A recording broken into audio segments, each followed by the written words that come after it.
जय हिंद। नमस्कार दोस्तों, आप सभी का अपना यूट्यूब चैनल गौतम जी के जीएस अकेडमी में स्वागत है। दोस्तों, हम इस वीडियो में बिहार एसआई के लिए टेस्ट सीरीज लाए हैं, जो कि दोस्तों खाकी सीज का टेस्ट है यूटीरियस संस्थान के द्वारा, जिसमें आज हम लोग प्रैक्टिस सेट नंबर 16 देखेंगे। इससे पहले का आपका प्रैक्टिस सेट यानी 15 तक आपको अपलोड कर दिया गया है। यदि उन सभी प्रैक्टिस सेट को आप नहीं देखे हैं तो हमारा यूट्यूब चैनल पर प्लेलिस्ट बनाकर डाल दिया गया है। क्वेश्चन को स्टार्ट करते हैं। क्वेश्चन पहला है कि पारिस्थितिकी तंत्र के जैविक कारक हैं। तो पारिस्थितिकी तंत्र का दोस्तों जो जैविक कारक है यह उत्पादक है, उपभोक्ता है और अपघटन करता है। यहाँ से ऑप्शन आप डी लगा लीजिए। उत्पादक, उपभोक्ता एवं अपघटन करता है आपका पारिस्थितिकी तंत्र के जैविक कारक हो जाएंगे।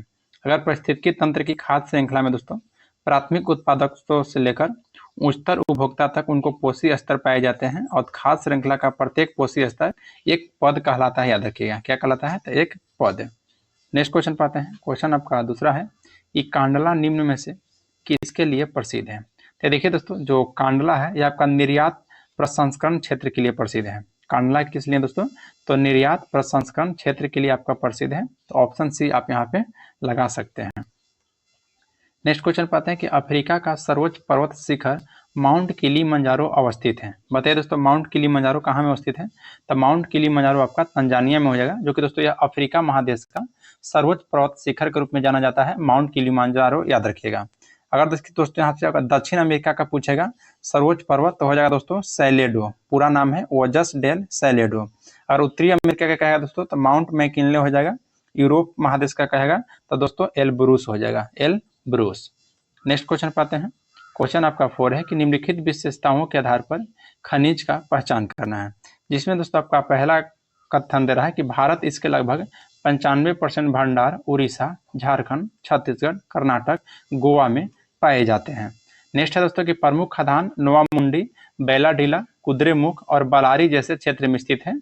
और तीसरा कथन है कि खदानें भारत के पूर्वोत्तर पठारी क्षेत्र में कोयला क्षेत्रों के निकट स्थित है। तो यह दोस्तों किसके लिए कथन है, तो यह दोस्तों लौह अयस्क के बारे में कह रहा है दोस्तों, यानी कि लौह अयस्क। ऑप्शन नंबर बी आपका राइट हो जाएगा दोस्तों, लौह अयस्क के बारे में यह आपको बता रहा है।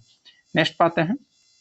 क्वेश्चन आपका दोस्तों 5 है कि इनमें से कौन सी नदियां जोड़ा गंगा में उत्तर दिशा में आकर मिलने वाली नदी का जोड़ा है। देखिए दोस्तों, कोसी नदी और बूढ़ी गंडक नदी। कोसी नदी और जो बूढ़ी गंडक नदी दोस्तों यह उत्तर दिशा से आकर गंगा नदी में मिलती है, जो कि दोस्तों गंगा नदी की सहायक नदी के तौर पर जाना जाता है, कोसी नदी और बूढ़ी गंडक नदी। याद रखिएगा। नेक्स्ट क्वेश्चन की ओर बढ़ते हैं।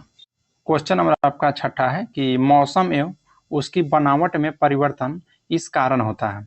देखिए दोस्तों, मौसम एवं उसकी बनावट में जो परिवर्तन होता है यह पृथ्वी के अक्ष का इसके कक्ष के समतल की ओर झुका होना, इसी के कारण। याद रखना है, पृथ्वी के अक्ष का इसके कक्ष के समतल झुका होना आपका राइट आंसर हो जाएगा।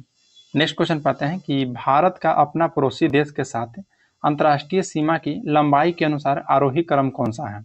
आरोही क्रम दोस्तों यानी कि सबसे पहले कौन सा जाएगा, तो सबसे पहले ऑप्शन के चला जाएगा। तो देखिए दोस्तों, नेपाल है, पाकिस्तान है, चीन है, बांग्लादेश। नेपाल, पाकिस्तान, चीन, बांग्लादेश। जिसमें दोस्तों बांग्लादेश की अगर बात की जाए तो बांग्लादेश दोस्तों 4096 किलोमीटर दोस्तों सीमा की लंबाई है। चीन के साथ बात दोस्तों तो 3488, पाकिस्तान हो जाएगा 3323 किलोमीटर, और नेपाल हो जाएगा दोस्तों आपका 1751 किलोमीटर। यहीं पर दोस्तों अगर म्यांमार आपसे पूछेगा तो 1643 किलोमीटर, भूटान 699 किलोमीटर, और अफगानिस्तान दोस्तों 106 किलोमीटर। और कुल की अगर बात करेगा तो 15,106.7 किलोमीटर। याद रखिएगा। नेक्स्ट बात है कि कौन सा राज्य समूह भाखड़ा नांगल परियोजना से जल प्रपात करता है। तो भाखड़ा नांगल परियोजना से जो जल प्रपात करता है हरियाणा, पंजाब और राजस्थान। हरियाणा, पंजाब और राजस्थान, जो कि ऑप्शन नंबर सी में आपका दिया गया है, हरियाणा, पंजाब और राजस्थान। नेक्स्ट क्वेश्चन की ओर बढ़ते हैं। क्वेश्चन आपका 9 है दोस्तों कि फिजी द्वीप अवस्थित है। बताइए, तो फिजी द्वीप जो है दोस्तों यह प्रशांत महासागर में अवस्थित है। फिजी द्वीप याद रखना है, जो कि प्रशांत महासागर विश्व का दोस्तों सबसे बड़ा और गहरा महासागर के तौर पर जाना जाता है। याद रखना है। और हिंद महासागर की अगर बात किया दोस्तों तो विश्व का तीसरा सबसे बड़ा महासागर है हिंद महासागर। नेक्स्ट क्वेश्चन की ओर बढ़ते हैं। क्वेश्चन नंबर दोस्तों यहाँ पे आपका 10 है कि कोरोमंडल तट का विस्तार है। तो देखिए दोस्तों, कोरोमंडल तट का जो विस्तार है यह कुमारी अंतरिक्ष से लेकर कृष्णा नदी डेल्टा तक, कुमारी अंतरिक्ष से लेकर कृष्णा नदी डेल्टा तक दोस्तों कोरोमंडल तट का विस्तार देखने के लिए मिलता है। याद रखना है, जो कि भारतीय प्रायद्वीप के दक्षिण पूर्वीय तटरेखा को दोस्तों कोरोमंडल तट के नाम से जाना जाता है। और यह क्षेत्र जो था चोल राजवंश के द्वारा शासित रह चुका है, चोल राजवंश के द्वारा। याद रखना है। नेक्स्ट क्वेश्चन पाते हैं दोस्तों। क्वेश्चन नंबर आपका आ जाएगा 11 कि किस नदी पर शिव समुद्रम जलप्रपात स्थित है। तो शिव समुद्रम जो जलप्रपात है दोस्तों आपका कावेरी नदी पर स्थित है, कावेरी नदी पर। और कावेरी नदी के बारे में दोस्तों याद रखना है कि दक्षिण भारत की गंगा कहा जाता है कावेरी नदी को। और शिव समुद्रम जलप्रपात दोस्तों जो कि कावेरी नदी पर कर्नाटक में अवस्थित है, ये भी याद रखिएगा। नेक्स्ट है कि सूर्य सरोवर पश्चिम बिहार कहाँ स्थित है। तो सूर्य सरोवर पश्चिम बिहार है दोस्तों जो कि आपका आगरा में स्थित है। सूर्य सरोवर पश्चिम बिहार दोस्तों कहाँ में, तो आगरा में अवस्थित है। और यह दोस्तों 1991 में इसकी स्थापना किया गया था, 1991 में उत्तर प्रदेश के आगरा में दोस्तों। नेक्स्ट पाते हैं कि स्टेलेक्टाइट एवं स्टेलेग्माइट निक्षेपणात्मक स्थलाकृति बनाई जाती है। क्या दोस्तों भूमिगत जल के द्वारा बनाया जाता है, भूमिगत जल के द्वारा, याद रखना है भूमिगत जल के द्वारा। नेक्स्ट है सूची 1 को सूची 2 के साथ सम्मिलित करना है और दोस्तों नीचे दिए गए कोड का प्रयोग करना है। देखिए कालाहारी जो खनन है दोस्तों यह बॉक्साइट से संबंधित है। कालाहारी खनन दोस्तों किससे संबंधित है, तो बॉक्साइट से। अगर दोस्तों जावर की खान की बात की जाए तो जस्ता और सीसा से संबंधित है। कोलार की खान की बात करें दोस्तों तो सोना से संबंधित है। और मोसा बनी की खान दोस्तों जो कि आपका तांबा से संबंधित है। अगर आंसर की दोस्तों यहाँ पे बात की जाए तो 3 4 1 2, तो 3 4 दोस्तों 1 2 देख लीजिए किस में आंसर दिया गया है। तो दोस्तों ऑप्शन नंबर आपका सी में दिया गया है, 3 4 1 2 आपका राइट हो जाएगा।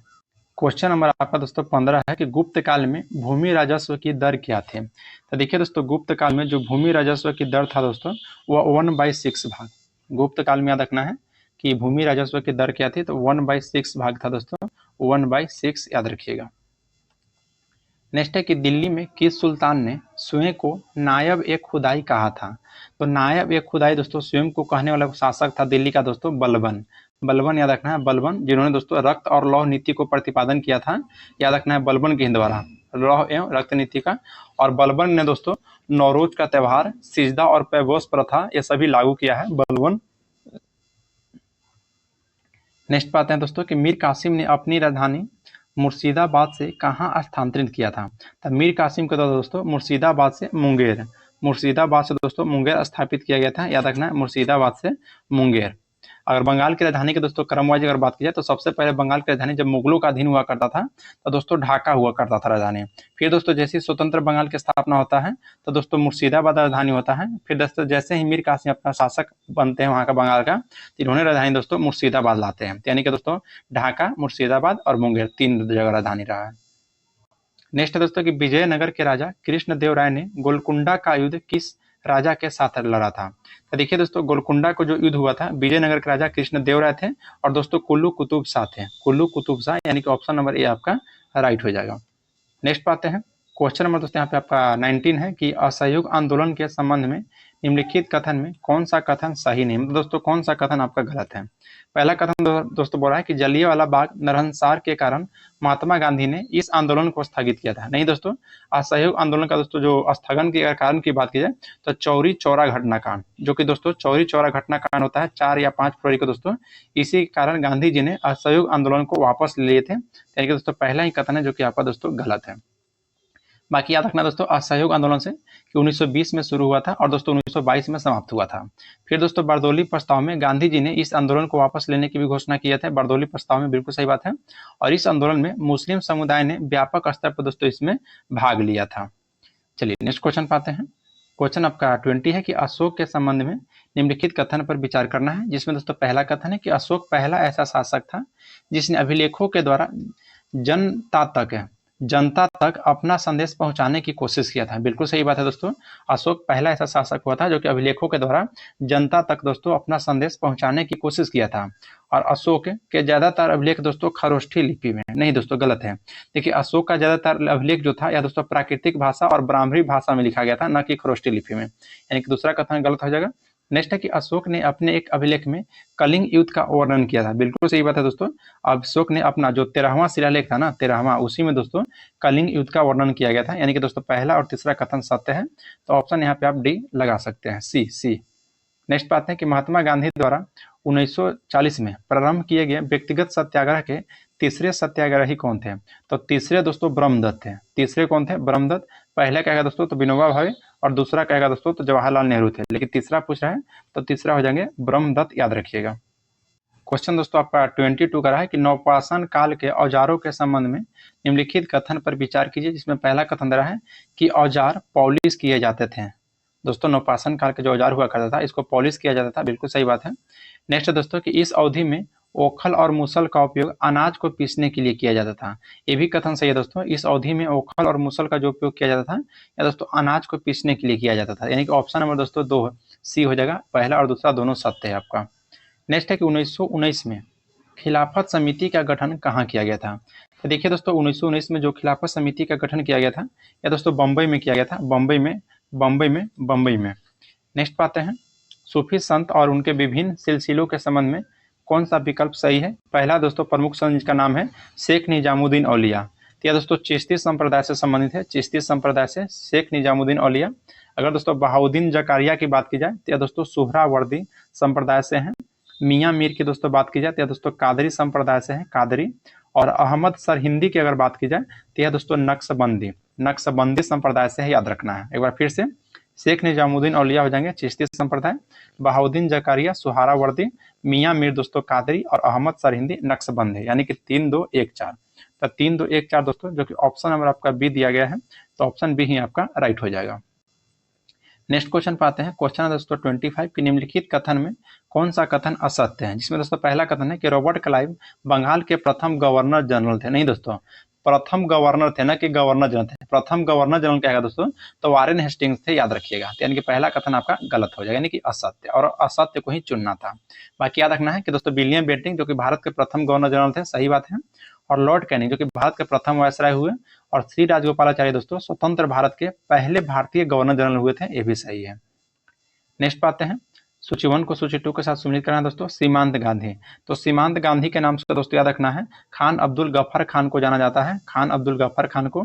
The great old man of India, इसके दोस्तों दादा भाई नौरोजी जाने जाते हैं। महामना कहेगा दोस्तों तो मदन मोहन मालवीय को महामना के नाम से। और भारत का लौह पुरुष दोस्तों जो कि सरदार वल्लभ भाई पटेल जी। तो यहाँ पे आपका राइट आंसर हो जाएगा दोस्तों ऑप्शन नंबर बी 4 3 1 2, 4 3 1 2 याद रखिएगा। नेक्स्ट है निम्नलिखित संधि को कालक्रम सजाना है। अमृतसर की संधि, तो अमृतसर की संधि दोस्तों बताइए कब हुआ, तो यह दोस्तों 1809 में हुआ था। अगर बसिन की संधि की बात की दोस्तों तो 1802 में। श्रीरंगपट्टनम की संधि दोस्तों 1789 में, और सालाबाई की संधि दोस्तों 1782 में। तो पहले सालाबाई की संधि हो जाएगा, उसके बाद दोस्तों श्रीरंगपट्टनम की संधि, फिर बसिन के, और उसके बाद दोस्तों अमृतसर, यानी कि 4 3 1 2, ऑप्शन नंबर सी। नेक्स्ट पाते हैं, इजराइल और उसके अरब पड़ोसियों के बीच योम किपर युद्ध किस वर्ष लड़ा गया है, बताइए।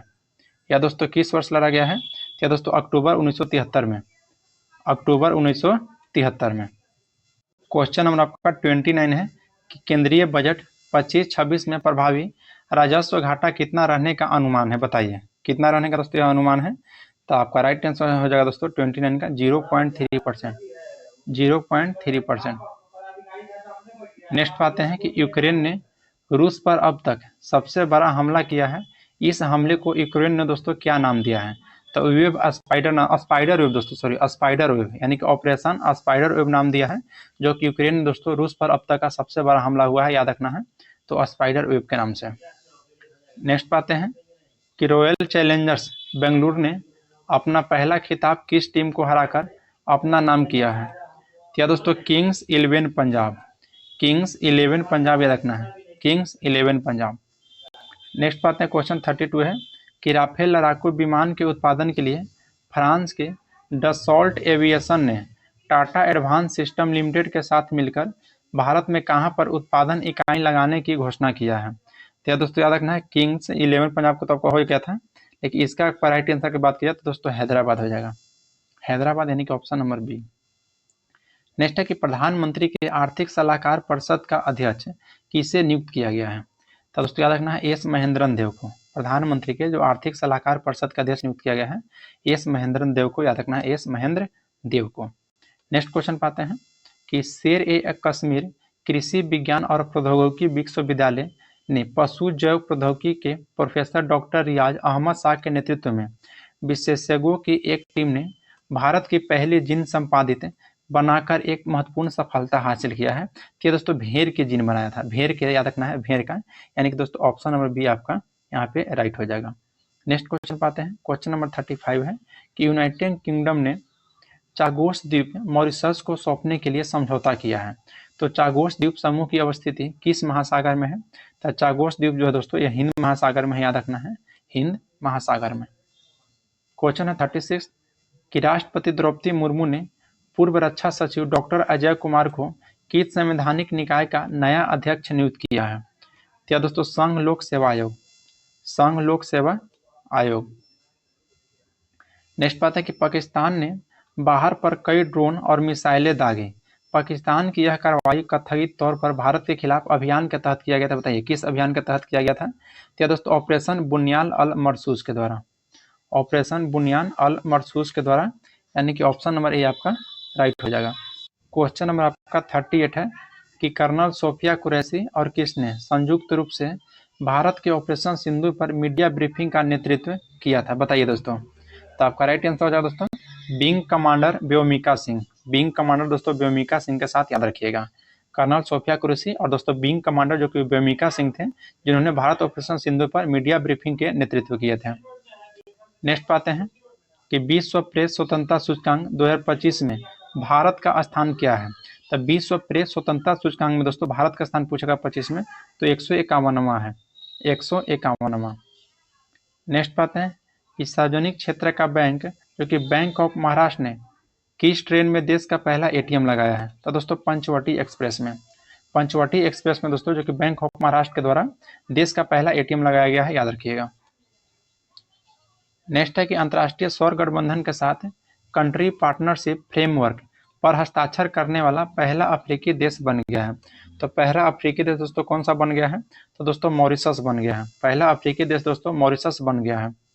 नेक्स्ट क्वेश्चन पाते हैं कि भारतीय हवाई अड्डों और बंदरगाहों का उपयोग करके तीसरे देशों को निर्यात करने के लिए किस देश की दी जाने वाली ट्रांसशिपमेंट सुविधा को भारत ने वापस लिया? बताइए। तो दोस्तों याद रखिएगा बांग्लादेश, बांग्लादेश का, यानी कि 42 का ऑप्शन नंबर सी आपका राइट हो जाएगा, बांग्लादेश।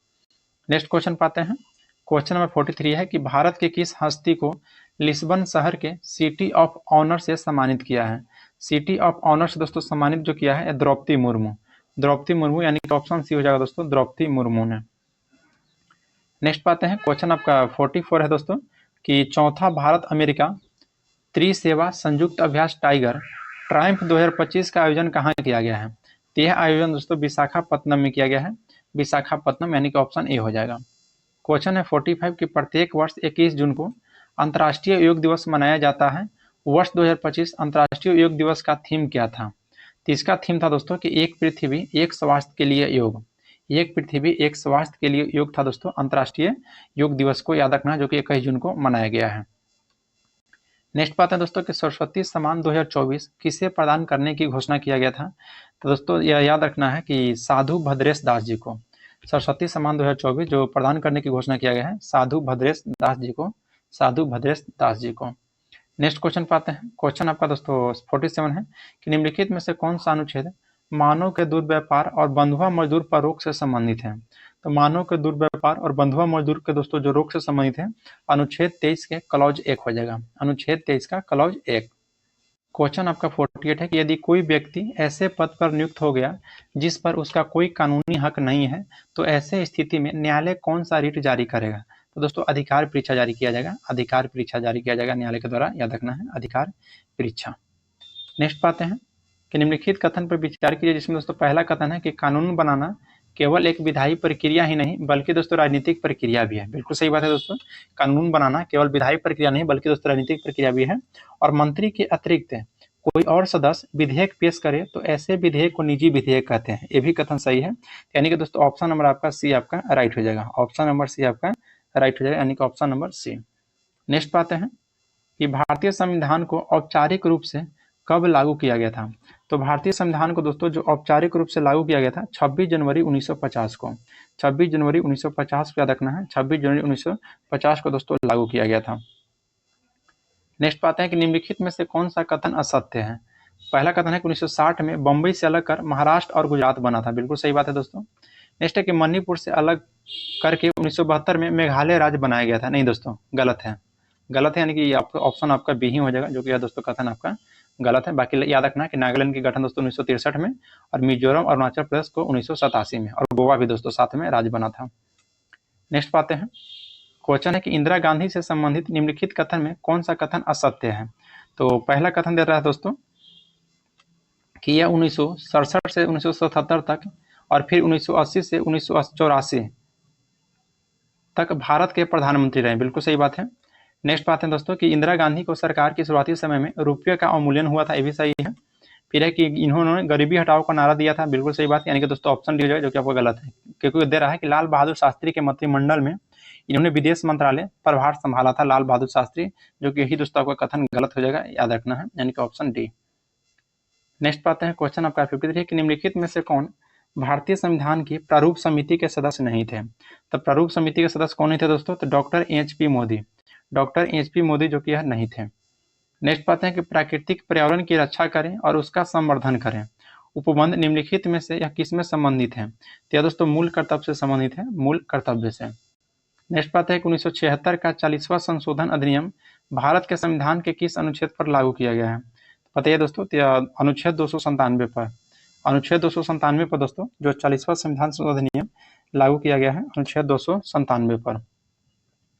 नेक्स्ट पाते हैं, क्वेश्चन दोस्तों आपका 56 है, निम्नलिखित में कौन सा संविधान अनुच्छेद 3 के तहत संसद के कानून के द्वारा संभव नहीं है। बताइए दोस्तों कौन सा संभव नहीं है। तो जो ऑप्शन दे रहा है डी कि नए राज्यों के लिए राज्यसभा में सीटों का निर्धारण, यह दोस्तों गलत है, यह अनुसूची 4 में इसकी चर्चा किया गया है। नेक्स्ट पाते हैं कि दूसरी पंचवर्षीय योजना से संबंधित निम्नलिखित कथन पर विचार कीजिए, जिसमें पहला कथन है कि दूसरी पंचवर्षीय योजना में भारी उद्योगों के विकास पर जोर दिया गया था, सही बात है। नेक्स्ट है कि सरकार ने देशी उद्योगों को संरक्षण देने के लिए आयात पर भारी शुल्क लगाया था, बिल्कुल सही बात है। नेक्स्ट है कि पीसी महालनोबिस के नेतृत्व में अर्थशास्त्री और योजनाओं की एक टोली ने यह योजना तैयार किया था, यानी कि तीनों कथन दोस्तों आपका सत्य है। तो यहाँ पे ऑप्शन आप सी लगा लीजिए, ऑप्शन सी हो जाएगा, ऑप्शन सी। नेक्स्ट बात है दोस्तों कि भारत में समावेशी विकास की अवधारणा किस पंचवर्षीय योजना यानी कि 5 ईयर प्लान में मुखर है, बताइए दोस्तों। तो आपका राइट आंसर होगा दोस्तों 58 का 11वीं पंचवर्षीय योजना, जिसका कार्यकाल था दोस्तों 2007 से लेकर 2012 तक, याद रखिएगा। नेक्स्ट पाते हैं कि नरेगा के संदर्भ में निम्नलिखित कथन पर विचार कीजिए, जिसमें पहला कथन है कि इसे 2005 में अपनाया गया। फिर दोस्तों कथन दे रहा है कि इसका उद्देश्य प्रत्येक ग्रामीण परिवार के वयस्क सदस्य को 100 दिन का रोजगार उपलब्ध कराना, ये भी सही है। नेक्स्ट दोस्तों कि 2 अक्टूबर 2009 को इसे मनरेगा नाम दिया गया था, हाँ ये भी सही है। नेक्स्ट है कि इसे ग्राम सभा तथा ग्राम पंचायत का मुख्य भूमिका निभा, सभी कथन सत्य है दोस्तों, ऑप्शन डी 1, 2, 3, 4 सभी कथन सत्य है। नेक्स्ट है कि बेरोजगारी से संबंधित आंकड़ा निम्नलिखित में से कौन सी संस्था या मंत्रालय जारी करता है, बेरोजगारी का आंकड़ा बताइए। तो दोस्तों याद रखना है राष्ट्रीय सांख्यिकी कार्यालय के द्वारा, राष्ट्रीय सांख्यिकी कार्यालय के द्वारा, यानी कि ऑप्शन नंबर दोस्तों सी बी हो जाएगा। नेक्स्ट बात है कि भारत में वित्तीय वर्ष की अवधि क्या है। तो भारत में वित्तीय वर्ष की अवधि दोस्तों 1 अप्रैल से 31 मार्च तक है, 1 अप्रैल से 31 मार्च तक, याद रखिएगा। नेक्स्ट है निम्नलिखित में से कौन एक राजकोषीय नीति की 3 मूल उद्देश्य में शामिल है। कौन शामिल दोस्तों, समृद्धि शामिल है, समृद्धि याद रखना है। ऐसे देखिए दोस्तों राजकोषीय नीति के जो 3 प्रमुख उद्देश्य है, एक दोस्तों साम्य है, समृद्धि है और स्थिरता है, तीनों याद रखिएगा। क्वेश्चन नंबर दोस्तों 63 है कि अच्छा एक दोस्तों आपका अथी आ गया है, तो इसको आप लगा लीजिएगा, ऑप्शन 3600 मीटर इसका आंसर आएगा, ऑप्शन नंबर बी हो जाएगा। नेक्स्ट बात है कि भारतीय राष्ट्रीय उपग्रह प्रणाली के बारे में कौन सा कथन सत्य नहीं है, बताइए। तो पहला जो डी दे रहा है कि इसकी शुरुआत 1979 में किया गया, यही दोस्तों गलत है। देखिए भारतीय राष्ट्रीय उपग्रह प्रणाली के बारे में दोस्तों कथन आप तो देखने कि जो 1979 में कर रहा है, यही आपका गलत है, यानी कि ऑप्शन डी हो जाएगा। बाकी दोस्तों जो 3 कथन है आपका सत्य है। नेक्स्ट पाते हैं कि दाब बढ़ने पर बर्फ का गलनांक पर क्या प्रभाव है। अगर दोस्तों हम दाब बढ़ाएंगे तब बर्फ का गलनांक दोस्तों घट जाएगा, बर्फ का गलनांक क्या होगा दोस्तों, तब घट जाएगा, याद रखना है दाब बढ़ाने पर। नेक्स्ट है कि मायोपिया यानी कि निकट दृष्टि दोष के संबंध में क्या सही है। तो देखिए दोस्तों निकट दृष्टि दोष में रेटिना के सम्मुख प्रकाश किरणें केंद्रित होती है, रेटिना के सम्मुख दोस्तों प्रकाश किरणें केंद्रित होती है, यानी कि ऑप्शन नंबर ए हो जाएगा। नेक्स्ट दोस्तों कि एक अवतल दर्पण की अभिसारिता घटाई जा सकती है, इसे निम्न में से डुबाकर। तो इसे दोस्तों एल्कोहल में डुबाकर याद रखिएगा। नेक्स्ट दोस्तों कि इलेक्ट्रिक उपकरण जैसे इलेक्ट्रिक आयरन, टोस्टर आदि के हीटिंग एलिमेंट को बनने के लिए नाइक्रोम मिश्र धातु का उपयोग क्यों किया जाता है। तो इसको देखिए दोस्तों नाइक्रोम को गलनांक अधिक होता है, नाइक्रोम में उच्च प्रतिरोधकता होता है और नाइक्रोम आसानी से ऑक्सीकरण से नहीं गुजरता है, इसलिए दोस्तों यानी कि ऑप्शन डी हो जाएगा इनमें से सभी। नेक्स्ट पाते हैं कि रासायनिक परिवर्तन के साथ होते हैं। तो रासायनिक परिवर्तन के दोस्तों साथ क्या होते हैं बताइए। अगर ऑप्शन कैलकुलेट दोस्तों चला जाए कि रासायनिक प्रयोजन के साथ क्या होता है, नए प्रकार के पदार्थ का निर्माण होता है, बिल्कुल सही बात है। निकाय के दोस्तों एंथैलेपी में परिवर्तन होता है, ये भी सही है। और पदार्थ के रासायनिक गुण में परिवर्तन होता है, ये भी सही है, यानी कि ऑप्शन डी हो जाएगा, ऑप्शन डी। नेक्स्ट है दोस्तों कि विद्युत ऋणात्मकता किसी परमाणु की क्षमता का माप है। तो दोस्तों इलेक्ट्रॉन को आकर्षित करने पर, इलेक्ट्रॉन को आकर्षित करने के लिए याद रखना है, इलेक्ट्रॉन को आकर्षित। क्वेश्चन है कि धातुओं को विद्युत प्रतिरोधकता का सही क्रम कौन सा है। तो ऑप्शन सी हो जाएगा दोस्तों, Hg हो जाएगा, फिर दोस्तों आपका हो जाएगा Ni और W और Ag, याद रखिएगा। नेक्स्ट क्वेश्चन देखिए, और प्रतीक की बात करें दोस्तों तो Hg होता है आपका पारा का, और दोस्तों Ni जो होता है ये आपका दोस्तों निकेल का होता है, फिर W दोस्तों टंगस्टन का होता है, और Ag आपका चांदी का होता है। नेक्स्ट पाते हैं कि फास्फोरस को पानी में क्यों रखा जाता है। तब पानी में दोस्तों इसलिए रखा जाता है क्योंकि उसका प्रज्वलन तापमान बहुत कम होता है, इसलिए फास्फोरस को पानी में रखा जाता है। और फास्फोरस के दोस्तों 3 अपरूप होते हैं, ये भी याद रखना है, श्वेत फास्फोरस, लाल फास्फोरस और काला फास्फोरस, श्वेत, लाल और काला। देखिए दोस्तों काला फास्फोरस को सबसे कम क्रियाशील होता है, और दिया सलाई में हम लोग लाल फास्फोरस का उपयोग करते हैं। क्वेश्चन आपका 73 है कि बहुप्रयोग प्लास्टिक को पानी की बोतलें बनी होती है, तो यह दोस्तों पॉलीथीन की बनी होती है, किसकी, तो पॉलीथीन की बनी होती है, याद रखिएगा। नेक्स्ट बात है कि कोशिका में निम्नलिखित में कौन सी पाचन थैली कहलाती है, बताइए कौन सी पाचन थैली कहलाती है दोस्तों, तो लाइसोसोम, पाचन थैली दोस्तों लाइसोसोम कहलाता है, याद रखना है, लाइसोसोम। नेक्स्ट बात है दोस्तों कि क्लोरेकाइमा बने होते हैं, तो क्लोरेकाइमा दोस्तों मृदुतक को बने होते हैं, याद रखना है, मृदुतक के द्वारा। नेक्स्ट बात है कि निम्नलिखित में से किसे हार्मोन माना जाता है, तो विटामिन डी को दोस्तों हार्मोन विटामिन के तौर पर जानते हैं हम लोग, विटामिन डी को हार्मोन विटामिन के नाम से जाना जाता है, याद रखना है। नेक्स्ट बात है कि मध्य कान में 3 हड्डी के नाम से है दोस्तों, बताइए कौन है मध्य कान में 3 हड्डी। तो अगर मध्य कान में दोस्तों जो 3 हड्डी के अगर नाम की बात की जाए तो हैमर हो जाएगा, एनविल हो जाएगा और स्टीयर अप हो जाएगा, हैमर, एनविल और स्टीयर अप, याद रखिएगा। नेक्स्ट क्वेश्चन पाते हैं कि शरीर में पेट की उपकला कोशिकाओं के द्वारा स्रावित होता है, तो बताइए क्या स्रावित होता है दोस्तों, तो हाइड्रोक्लोरिक एसिड, हाइड्रोक्लोरिक एसिड है जो कि दोस्तों यह स्रावित होता है, याद रखिएगा। नेक्स्ट क्वेश्चन पाते हैं कि निम्नलिखित में कौन सा रोग विषाणु जनित नहीं है, तो दोस्तों हैजा दोस्तों विषाणु जनित नहीं है, बल्कि दोस्तों यह जीवाणु जनित रोग है, जीवाणु जनित है। नेक्स्ट है कि एक परावर्तक पृष्ठ अंदर की ओर वक्रित है तब निर्मित दर्पण दोस्तों अवतल दर्पण हो जाएगा, अवतल दर्पण, यानी कि ऑप्शन सी हो जाएगा, अवतल दर्पण। नेक्स्ट है दोस्तों एक तरफ कमी से होने वाला रोग, एक तरफ दोस्तों उसका विटामिन, स्कर्वी दोस्तों बताइए, तो स्कर्वी हो जाएगा दोस्तों विटामिन सी। घेंघा रोग दोस्तों बताइए, तो घेंघा रोग आयोडीन की कमी से होता है। रतौंधी दोस्तों विटामिन ए के से होता है। रिकेटस दोस्तों विटामिन डी, और एनीमिया दोस्तों आयरन की कमी से। तो आंसर हो जाएगा ऑप्शन नंबर ए हो जाएगा 2 3 1 4 5, 2 3 1 4 5। नेक्स्ट क्वेश्चन है कि तत्व ए, बी और सी डोबेराइनर के त्रिक के रूप में यदि ए का परमाणु भार 40 और सी का परमाणु भार 137 है तो बी का परमाणु भार क्या होगा, तो बी का जो परमाणु भार हो जाएगा वो आपका 88 हो जाएगा, 88, यानी कि ऑप्शन सी लगा लीजिएगा, 88 आपका यहाँ पे राइट हो जाएगा।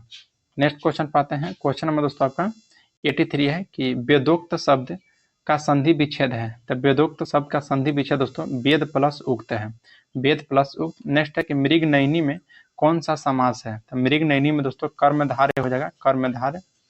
देखिए दोस्तों 85 आपका इंग्लिश का संबंधित क्वेश्चन है, तो इसको आप लोग बना लीजिएगा, 85 का तो ऑप्शन सी आ जाएगा दोस्तों, ऑप्शन सी आ जाएगा। नेक्स्ट दोस्तों फिर इंग्लिश का ही शब्द है दोस्तों, तो इसको बनाएगा 86 का दोस्तों, तो ऑप्शन इसका बी आ जाएगा, ऑप्शन बी।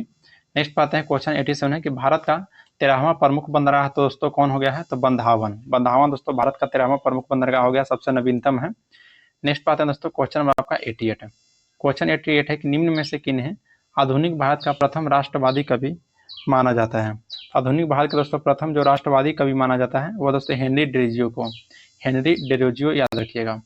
नेक्स्ट है कि प्रथम गणतंत्र दिवस परेड निम्नलिखित में से किस वर्ष आयोजित किया गया है, तो प्रथम गणतंत्र परेड दोस्तों वर्ष 1950 में, वर्ष 1950 में दोस्तों, याद रखना है, वर्ष 1950 में। नेक्स्ट बात है कि राष्ट्रीय अंतरिक्ष दिवस किस तिथि को मनाए जाने की घोषणा की गई है दोस्तों, तो 23 अगस्त को, 23 अगस्त को दोस्तों, याद रखना है, 23 अगस्त को आपका राइट आंसर हो जाएगा। नेक्स्ट है कि भारतीय वायुसेना ने कितने कमांडों में विभाजित किया गया है, तो दोस्तों 7, भारतीय वायुसेना का दोस्तों 7 कमांडों में विभाजित किया गया है, 7 कमांडों में, याद रखना है। नेक्स्ट है कि किस वर्ष राजीव गांधी खेल रत्न पुरस्कार का नाम बदलकर मेजर ध्यानचंद खेल रत्न अवार्ड कर दिया गया था, तो यह दोस्तों वर्ष 2021 में, वर्ष 2021 में। नेक्स्ट क्वेश्चन है, क्वेश्चन नंबर 93 है कि अहप्पन लोक कला का संबंध किस राज्य से है? तो अहपन का दोस्तों बिहार से है। अहपन कहाँ का है? तो बिहार का याद रखना है। अहपन दोस्तों बिहार का। अगर रंगोली का दोस्तों तो रंगोली हो जाएगा महाराष्ट्र का। गुजरात का दोस्तों साथिया हो जाएगा। और फिर गोदना भी दोस्तों जो कि बिहार का ही है। राजस्थान की अगर बात की जाए तो मांडना है, मेहंदी है। नेक्स्ट दोस्तों क्वेश्चन नंबर 94 है कि पीढ़ी एक दोस्तों वर्ष अंतराल उसका दिया गया है। तो जनरेशन जो एक्स है तो एक्स जनरेशन के लिए दोस्तों 1965 से 1980 है।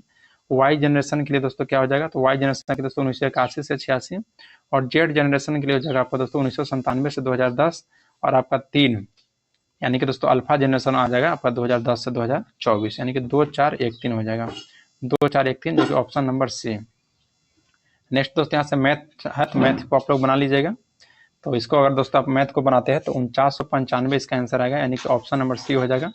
क्वेश्चन नंबर दोस्तों 96 यदि आप बनाते हैं तो 96 का दोस्तों जो आपका आंसर आएगा वो दोस्तों 256 आएगा, 256। नेक्स्ट क्वेश्चन है क्वेश्चन नंबर आपका 97 है कि इसको बनाएगा दोस्तों तो 31,000 आंसर आपका आ जाएगा। नेक्स्ट पाते हैं क्वेश्चन 98। तो 98 में दोस्तों जो आंसर आएगा या पिता की माता आंसर आ जाएगा। अगर दोस्तों 99 का बनाते हैं तो दोस्तों आपका ए आंसर आ जाएगा जे। देखिए दोस्तों इस सेट का आपका लास्ट क्वेश्चन है। उसके बाद दोस्तों सेट नंबर आपका 16 समाप्त हो जाएगा। अगर इसको आप बनाते हैं दोस्तों तो आपका राइट आंसर कौन सा हो जाएगा? तो 27:13 हो जाएगा, यानी कि ऑप्शन नंबर ये आपका राइट हो जाएगा। आज के दोस्तों पे इतना ही, मिलते हैं आपसे नेक्स्ट वीडियो में। जय हिंद दोस्तों।